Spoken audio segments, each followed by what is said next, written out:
Hey guys, Abby here. This is definitely a much more positive video than my last two.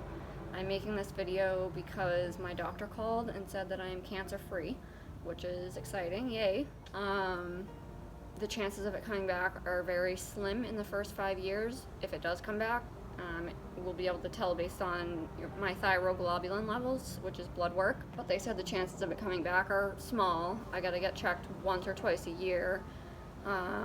And then after that, the chances of it coming back, get lower and lower as time goes on. They are going to do follow-ups, like I said, once or twice a year, which won't be too bad. Blood work and most likely an ultrasound just to make sure that everything's intact.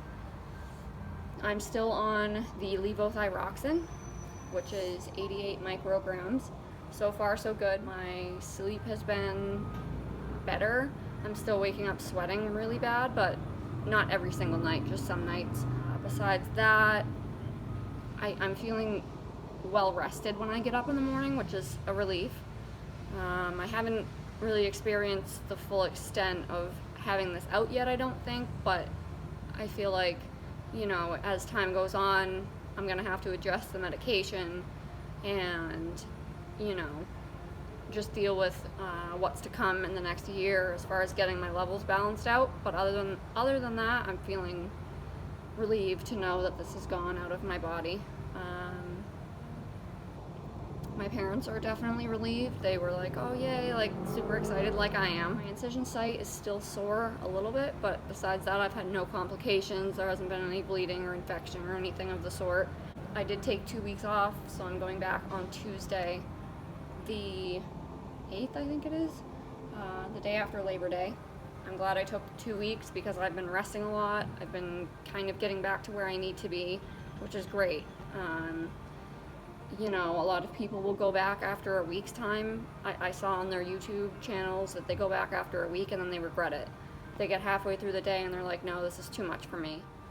It's definitely important if you have hypothyroidism, or if you have your thyroid out, to make sure that you take your medication consistently at the same time every morning. Don't eat for at least an hour after taking it. It says 30 minutes to an hour, but I always go a solid hour. You need time to, what's the word I'm looking for? Your body needs time to absorb the medication. And then you can eat after that, obviously.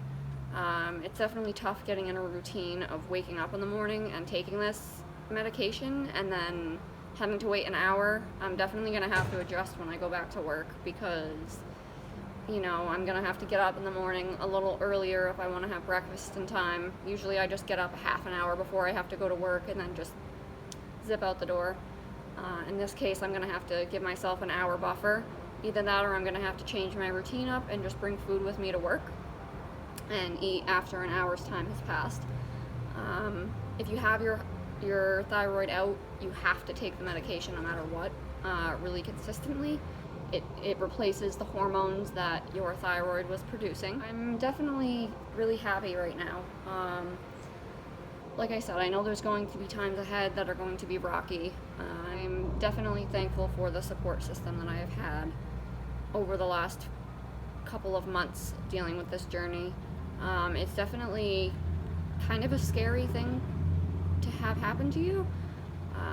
If you're watching this and this is something that you think you might have, I mentioned this in one of my other videos, I highly recommend, going to get checked for it.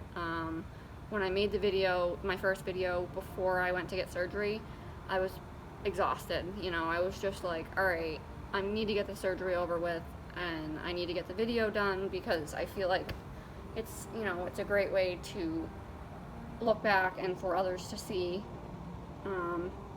kind of what I'm going through. And I never mentioned in my video the definition of hypothyroidism. Simply put, it's when your thyroid is underperforming. It's not producing enough hormones, and at that point that's where I was getting it's hair loss, you just feel so tired all the time. You want to take naps as much as you can. Your sleeping is just way off. Like I said, I was waking up drenched. Depression, anxiety can be definitely part of it. So I was kind of going through the motions of trying to fix each individual problem. I was at a point where I was going to get a sleep study done at one point because I was like, I'm not sleeping, and I don't know if it's because of, past events, or if it's depression, anxiety, or, what's going on. And finally, I found the right doctor, and that's really, really important. If you feel like you have a great doctor and this is something that, you might be experiencing, I highly recommend going to the doctor. Don't be afraid of your doctors. Don't be afraid to vouch for yourself. I was for a long time before this. And I did mention in one of my first videos that I have endometriosis, and at first they couldn't figure out what it was. I was having other side effects, and finally I said enough is enough. I need to know what's going on with my body. After that, I just became very strong-willed and independent when it came to my own health, which is a nice feeling. Now it's like I can call my doctor and be like, hey, I think this is what's going on. Can you come in and check me out and kind of see what's happening? And I have no problem doing that. So make sure that you find the right doctor. That's highly, highly important. So they found out that I had the hypothyroidism, and they had asked me, do you want to get checked for an autoimmune disease? This is something that's common when you have hypothyroidism. And I was like, sure. I'd rather know. Like they originally said to me, well, we can wait it out until your blood work levels come back, and if they've dropped, then, you don't have to get tested for the autoimmune disease. And I was like, well, why wouldn't I want to know if there's something behind it kind of causing it? Not that it was going to change my method of treatment, but I still wanted to know if there was more going on. I'm one of those people that I'm not just like, yeah, brush it under the carpet. Like, no, I want to know. So they did do the blood work, and they called me, within a week or two, and they said, I have what's called Hashimoto thyroiditis, I think it's called. Essentially what it is, it's an autoimmune disease where my body was attacking my thyroid. There's not really much more to it. It kind of goes hand in hand with the hypothyroidism. Medication was, what they told me would regulate it. So I had started the medication before, I found out that there was a nodule. And they said, as long as you take this medication, things will be okay. You'll start to feel better and whatnot. Well, I did start to feel a little bit better. I will admit that before my surgery, I feel like my body was kind of leveling out. But then, then they brought up to me the whole, we can check you for a nodule, and, they tried telling me, like, it's really common. You really don't need to get checked for it, but if it's something you want to do, it's an option. They kind of made me feel the same way they did when it came to checking for the autoimmune disease. They kind of made it sound like it's not something I had to get done. It's more of, it's an option in the background. And I was like, well, of course, like, if it's something that other people have done and it's been successful, of course I'd like to know if I have something in there, which I am so, so thankful that I did, because, they went in and they did the fine needle aspiration. They did the ultrasound of the area. They put needles into it, pulled the cells out, and, it came back where it looked malignant. A lot of people's results will come back as, I think it's like unspecified or indeterminate, so they're not able to tell really what it's made of. They think it might be suspicious, but they're not sure. And then the other result that could come back is obviously benign, which means, that it's not cancerous. But mine happened to come back as, malignant, and they were like, well, you have a tumor in there. It's 1.1 centimeters, which really isn't that big if you think about it. But at the same time, it was inside my thyroid, and it's a slow-growing cancer. So it's not like it was, oh, this cancer is rapidly growing, we need to get this removed ASAP. But at the same time, I asked the question, well, what happens if I leave it in for a little bit? And, maybe later down the line I get the surgery. And they said, well, at that point you're risking the chances of this growing. even though it's slow growing, you're risking the chances of it getting bigger and spreading to other parts of your body. We want to get in there and remove it and make sure that, you know, your levels are going to go back to normal and that it didn't spread, because that's really important. I was thankful to only have one nodule in there. Since it was on the isthmus, which is right in the middle, they told me that I have to get the whole thing taken out. And I was like, well, you know, do I have to? Like, that's kind of a big deal. You know, you sit there and think to yourself, well, it's scary, the fact that they're taking out a gland in your body, you know, that regulates everything, your hormones, your mood, your appetite, all kinds of things. Like, it controls so many functions in your body. So your question first is like, do I have to get the whole thing out? And they said, you know, well, you have this tumor and you have the, you know, the Hashimoto's and the hypothyroid, you know, this is what's best. It's going to greatly reduce your chances of getting cancer in the future. And I said, okay. You know, I agreed with it, and the doctor that I had was awesome. The surgeon was she was just phenomenal.